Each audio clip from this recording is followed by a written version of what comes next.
Les succursales Jean Coutu de Jonquière prennent la balle au bon en retirant elles aussi les boissons énergisantes de leurs tablettes.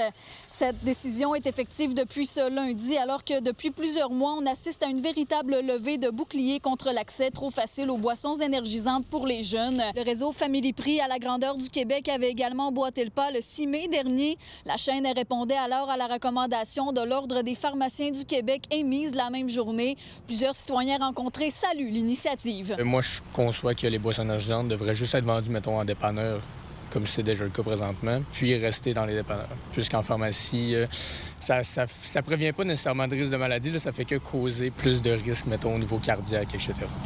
Bien, je trouve que c'est correct parce que les pharmacies, c'est pour la santé. Et ces boissons-là énergisantes, mais c'est pas pour la santé. Alors, c'est correct. Parfait. Rappelons que cette recommandation s'inscrit en appui au mouvement citoyen qui a été lancé à la suite du décès du jeune Zachary Miron, 15 ans, en janvier 2024, causé par la combinaison d'une canette de Red Bull et de sa médication pour le trouble du déficit de l'attention. L'Ordre des pharmaciens du Québec souligne qu'il y a bel et bien une contradiction à vendre ces produits dans des pharmacies, propos qui sont appuyés par une professeure de l'Université du Québec à Chicoutimi. Les restrictions ou les recommandations sont 2,5 mg par kilo. Donc, au niveau du poids, dans les boissons énergisantes, il y en a beaucoup trop déjà pour les jeunes, les adolescents. Puis, si on rajoute un psychostimulant, donc en médication, c'est 2 psychostimulants qui se retrouvent. Donc, ça augmente les risques, en fait, des palpitations cardiaques, plus, des tremblements, plus de nervosité, d'anxiété, de stress. Je pense que c'est à chaque commerçant, propriétaire de faire une réflexion, mais moi, je souhaite que le mouvement continue d'aller encore plus, les épiceries, c'est facile, les dépanneurs. Les fabricants de boissons énergisantes s'opposent quant à eux à une restriction de la vente de leurs produits dans la mesure où elles ne reposent pas sur des bases solides d'un point de vue scientifique ou de politique publique. L'Association canadienne des boissons qui rappelle que les ingrédients supplémentés présents dans les boissons énergisantes ont été étudiés et leur innocuité a été confirmée à maintes reprises dans le cadre des conditions d'utilisation approuvées par les autorités de réglementation du monde entier. La décision ne vient pas de la bannière elle-même, mais bien des pharmaciens propriétaires locaux qui ont décidé de ne plus en vendre. Ceux-ci ont d'ailleurs refusé de commenter le dossier, de même que le siège social de Métro. Dans la région, le mouvement pourrait prendre de l'ampleur alors que certains commerces, dont la boutique première, refusent désormais de vendre des boissons énergisantes aux jeunes de moins de 16 ans. À Saguenay, Sarah-Léa Bouchard pour Nouveau Info. Sur la scène judiciaire, une mère fait face à des accusations d'alcool au volant après un délit de fuite. L'accident se serait produit vers 8h30 dimanche matin à Chicoutimi. La femme d'une vingtaine d'années a été interceptée quelques kilomètres plus loin à bord de son véhicule endommagé.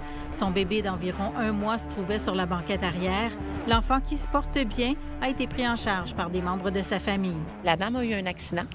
Et par la suite a quitté les lieux, donc sans donner nom-adresse. Eh bien, les policiers ont retracé le véhicule en question, ont interpellé la dame d'abord pour le délit de fuite et là se sont rendus compte que la dame présentait des symptômes de quelqu'un qui était en conduite capacité affaiblie. Puis par la suite, la dame a refusé donc de passer à l'éthylomètre.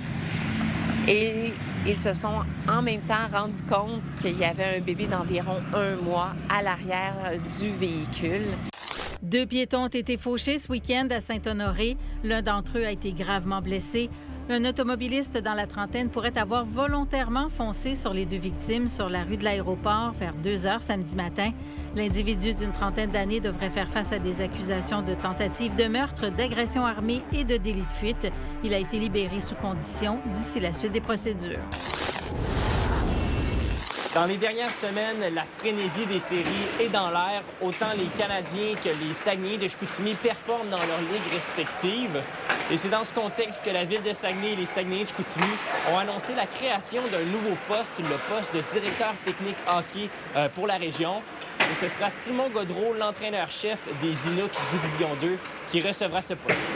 Au fil de mon parcours, j'ai eu la chance de m'impliquer dans différentes sphères importantes du hockey régional, notamment avec les espoirs du Saguenay-Lac-Saint-Jean, les élites de Jonquière, les Saguenayens de Chicoutimi, ainsi que les aigles de la cité étudiante de Roberval. Ces expériences m'ont permis de développer une bonne compréhension du cheminement de nos athlètes et des réalités propres aux différents niveaux de développement.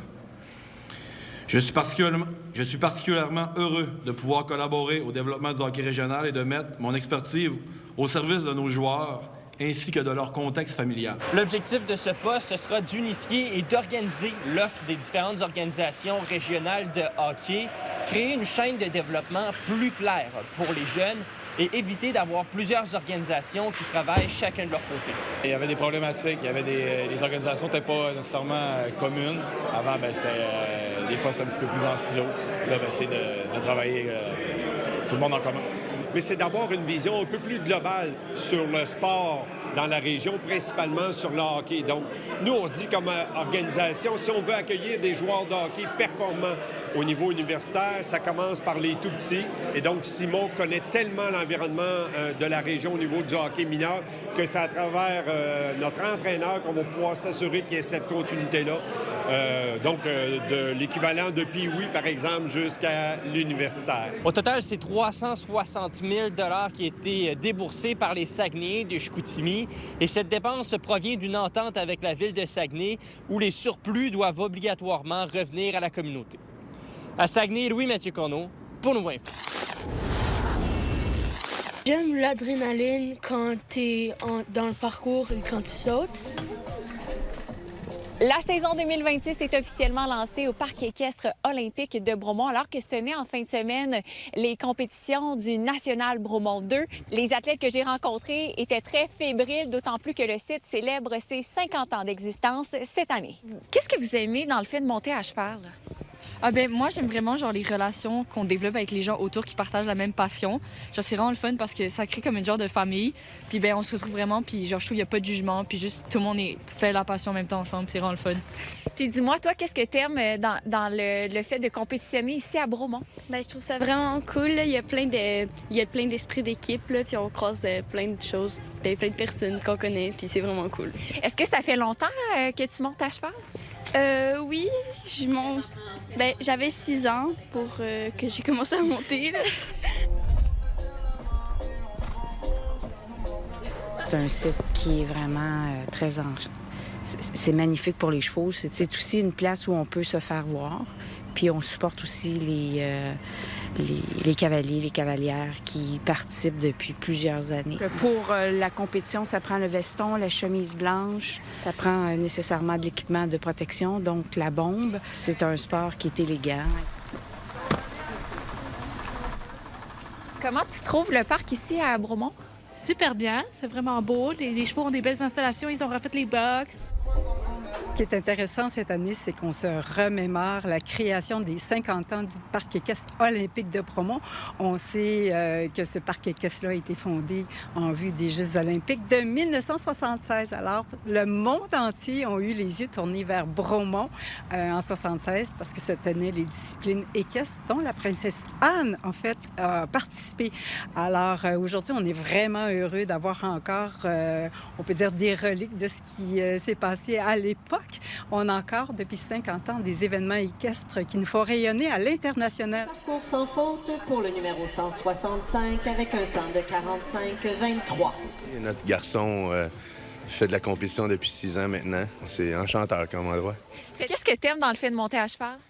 Le fait de travailler avec un animal qui a son propre opinion, là. Des fois, ça peut... c'est le fun. Là, on le voit, il prend beaucoup de place, hein? Oui, c'est ça. Parle-moi de ton cheval, rapidement. Il est vraiment gros, mais il aime tellement monter. Il aime tellement sauter. Est-ce que tu penses que tu vas avoir une belle saison? Je pense que oui. J'ai un nouveau cheval que j'ai eu cet hiver. Son nom, c'est Baladin. Il est vraiment gentil. Hier, j'ai fait mes premiers points neufs. On a eu 5e place. Il a été vraiment bon. Kyle Morin. Moi et mon conjoint, on fait des compétitions aussi.